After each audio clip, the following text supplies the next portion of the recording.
The undergraduate course is accredited by the Royal Institute of British Architects and is prescribed by the ARB, the Architects Registration Board.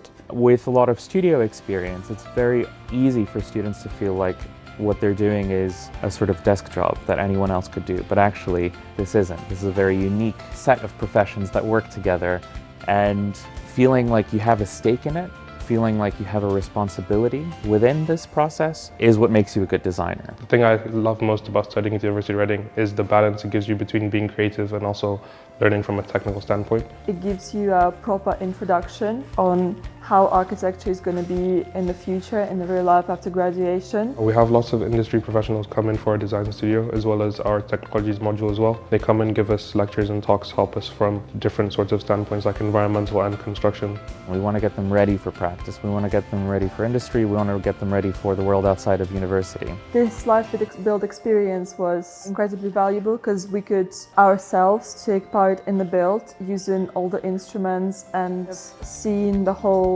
technique of the structure coming to life. In the future, when you, for example, designing your own project, you could apply this knowledge onto your ideas and kind of know what works and what doesn't work in real life. The community is lovely. Everyone's so nice, the teachers, the students, the master students who we've had helping here, which is amazing. It's just so free and open and understanding.